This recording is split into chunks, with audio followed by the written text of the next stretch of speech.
Session 2. Expectations and Responsibilities in the ICASS. Session 2 is about the differences between this version and the previous versions of the ICASS, what is expected of TVET colleges, and what role the Department of Higher Education and Training plays. What are the differences between the previous ICASS guidelines and the latest ICASS guidelines? Lecturers, you have to adhere to the new guidelines. The correct templates for the various processes have to be used and will be monitored. Let's have a look at the Report 191 programs first. The only distinct difference is the verification of marks. Remember that you can never read the ICASS guidelines in isolation. You need to read them in conjunction with your relevant Report 191 subject syllabi and the National Policy on the Conduct, Administration and Management of the Examination of Formal Technical College Instructional Programs, FTCIP. Please note, should there be contradiction between prescription and subject syllabi and these guidelines, syllabi must be adhered to.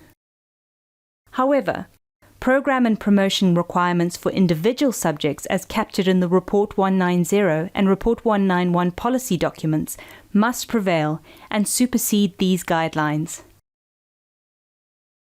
The NCV programs are a bit more complex. As lecturers, you know that we have to distinguish between the fundamental subjects and the vocational. Two distinct differences with regard to the vocational are the adding of PAT and the verification of the marks. You may be thinking that PAT was already implemented in 2017, but the concern is that some lecturers ignored this. This is why it will be highlighted again as part of the latest implementation. PAT has been added as a compulsory element of the ICASS PAT for levels 3 and 4 to be set externally to ensure a uniform standard across all institutions. NCV vocational subject lecturers, these ICASS assessments must be used as 2 practical marks of the ICASS component. Please note, in cases of discrepancy, these ICASS guidelines supersede subject and assessment guidelines of each subject in the NCV.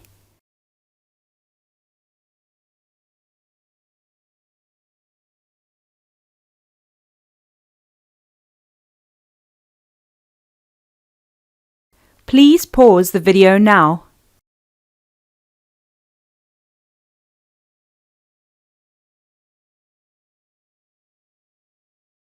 What will be expected from TVET colleges with regard to the implementation of the latest ICASS guidelines?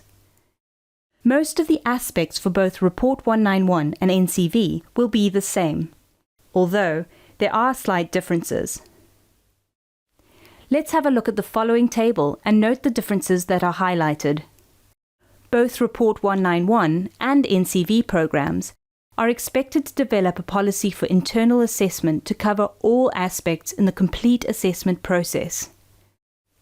Report 191 programs use the National Policy on the Conduct, Administration and Management of the Examination of Formal Technical College Instructional Programs, while NCV programs use the National Policy on the Conduct, Administration and Management of the Assessment of the NCV.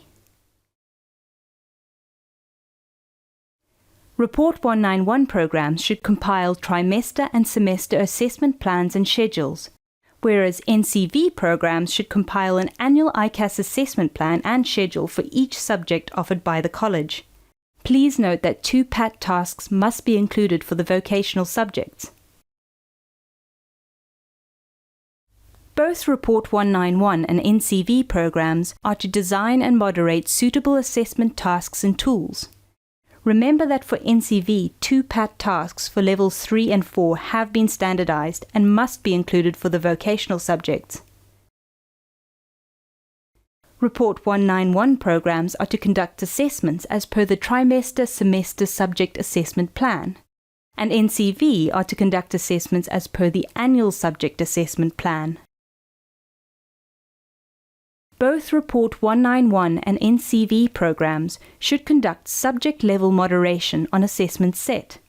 For NCV, This excludes the PAT for levels 3 and 4.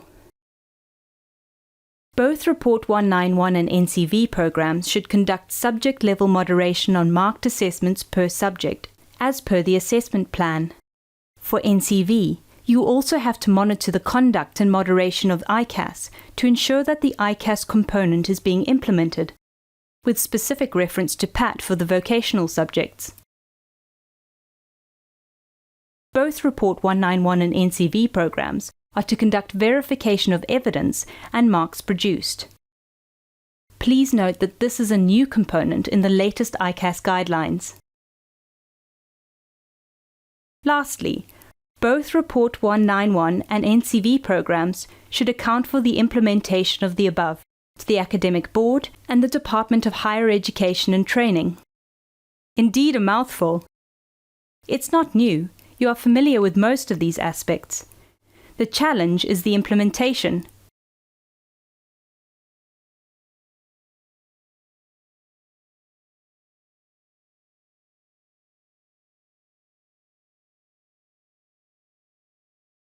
Please pause the video now.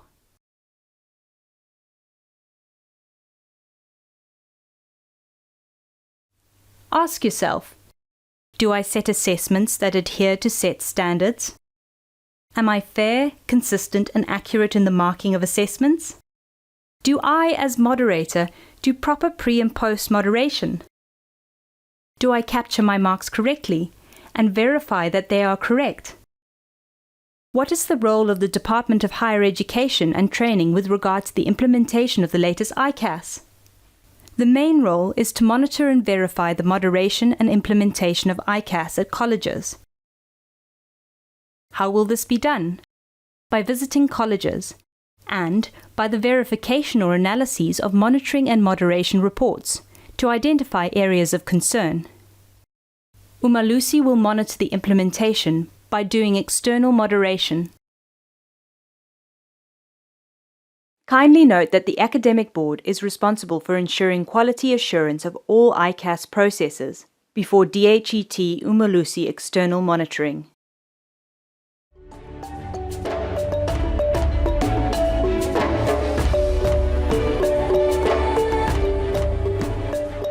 This brings us to the end of Module 1, Session 2.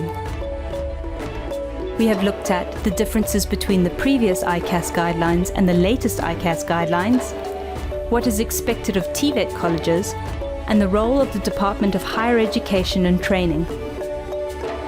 Now that you are familiar with what ICASS is all about, let's start implementing it by analyzing the elements of planning, setting assessments, moderating, and verification of marks in Module 2.